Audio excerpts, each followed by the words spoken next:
Misalnya Jadi mengingatkan manusia, mengingatkan masyarakat tentang krisis iklim, mengingatkan manusia tentang bagaimana kita jangan merusak alam, itu adalah menakut-nakuti dan sesuatu yang justru narasi yang jahat. Sebentar, narasi seperti yang Anda bikin tadi itu namanya fear mongering.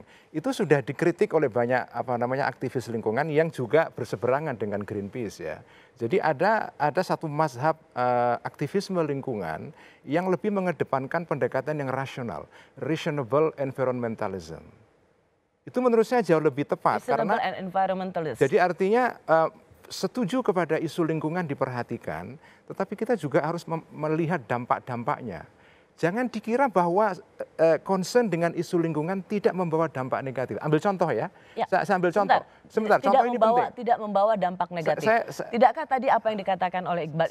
Ia tidak ingin anak-anaknya hidup dengan situasi lingkungan yang akan merusak kehidupan anaknya di masa ke depan dan cucu-cucu kita semua yang masa depan. Apakah itu juga menebarkan ketakutan, Mas? Saya akan kasih contoh bahwa concern kepada lingkungan yang ekstrim itu juga membawa dampak negatif. Ini sekarang dialami oleh Eropa. Oke, apa contohnya? Contohnya adalah sekarang ini harga listrik di Jerman dan Inggris itu naik berlipat-lipat karena mereka melakukan satu transisi yang terburu-buru kepada energi non-fosil. Mereka tidak mau lagi menggunakan, persis. Sehingga itu justru juga Anda ingin mengatakan itu justru memberatkan kehidupan manusia. Memberatkan kehidupan masyarakat dan itu dikritik oleh banyak kalangan sehingga timbul partai politik khusus untuk mengkritik kebijakan lingkungan yang dianggap tidak tepat. Jadi jangan dikira concern dengan isu lingkungan itu memang lofty ideal.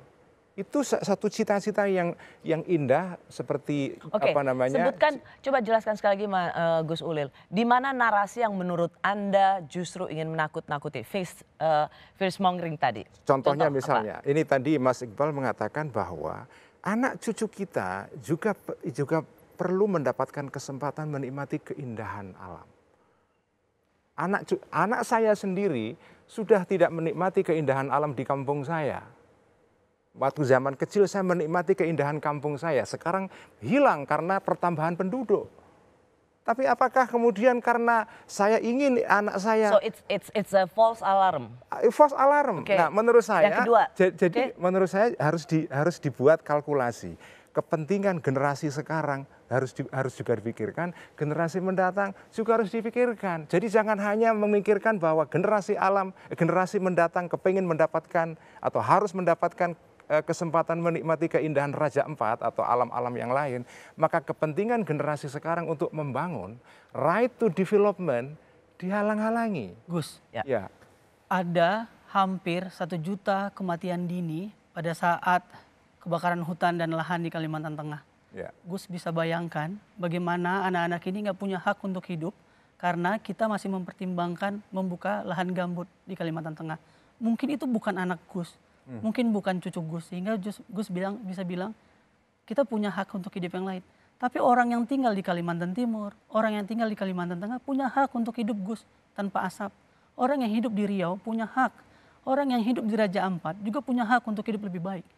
Gus mungkin tinggal di Jawa, tidak mendapatkan kebakaran hutan, karena tidak ada gambut di Jawa, tidak ada batu bara di Jawa. Tapi mereka hidup dengan lumpur. Gus bisa bayangkan bagaimana orang bisa hidup dengan lumpur sehari-hariannya. Apakah kita tidak pikirkan ini? Dan tidak usah jauh Gus, kalau terlalu jauh untuk melihat Kalimantan dan Jawa, lihat Pantura, ada satu desa namanya Timbulus Loko di sana dan sudah terendam. Orang-orang yang tidak punya uang itu tidak bisa keluar dari kampung itu Gus. Sehingga mereka harus hidup dengan banjir. Rumah mereka hampir setengah direndam oleh rob. Mereka hidup di seling-seling plafon. Apa Gus mau bilang bahwa itu bukan hak kita, itu bukan urusan kita. Terus pertanyaannya itu adalah, urusan kita. Ini yang saya sebut dengan narasi fear mongering. Saya tidak sedang menakut-nakuti Gus. Ini tidak sedang menakut-nakutin. Ini adalah fakta. Anda tadi menyebut soal rob di Pantura Jawa. Itu daerah saya. Saya lewat selalu setiap saat kalau ke Semarang, ke daerah Pati itu saya lihat itu. Betul. Tapi pertanyaannya adalah terus bagaimana? Ini masalah yang harus diatasi, bukan dijadikan sebagai alat untuk menakut-nakuti masyarakat. Tidak menakut-nakuti. Jadi ini harus kita atasi Gus. Bagaimana cara mengatasinya? Salah satu cara mengatasinya adalah ubah imajinasi ekonomi ekstraktif dari pemerintah ini. Ada tidak negara yang, Lagi-lagi saya minta maaf, ada tidak negara yang maju tanpa industri ekstraktif? Nah, menurut saya... Ada tidak, Gus? Saya tidak... Ada tidak, Gus, negara yang maju tanpa industri ekstraktif sehingga kita harus mengeksploitasi sumber daya alam kita? Ya, negara-negara Eropa yang sekarang ada ini tidak, maju, Gus, negara yang maju tanpa industri ekstraktif? Saya katakan negara Eropa sekarang ini maju, basis ekonomi awalnya dibangun karena melakukan ekstraksi di negara-negara yang dia jajah. Betul, tapi adakah tidak negara yang maju tanpa industri ekstraktif? Nah, negara-negara yang maju sekarang ini di barat, itu sebetulnya mereka maju dibangun awalnya karena mereka ekstraksi.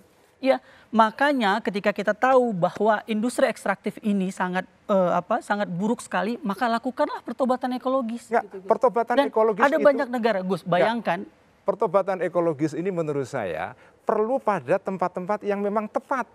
Karena kalau Anda mengatakan bahwa industri ekstraksi itu adalah buruk seluruhnya, pertanyaannya adalah ekstraksi lalu dilarang sama sekali. Padahal kita ini sebagai bangsa, ada negara-negara yang memang diberkahi Tuhan kekayaan alam. Lalu Anda apakan? Inilah yang disebut sebagai watak das disease, Gus. Ketika orang merasa bahwa ada sumber daya alam di situ, mari kita keruk sehabis-habisnya. Kita sudah mengeruk, bangsa ini sudah mengeruk banyak sekali industri sumber daya alamnya. Ada batu bara dari puluhan tahun. Apa kapan kita untuk merasa cukup dengan itu, Gus? Nah, apakah Raja Ampat juga layak untuk ditambang? Kapan kita mau cukup? Kita tahu ada yang namanya daya dukung, daya tampung lingkungan, Gus. Apa kita mau Kalimantan Timur selalu begitu?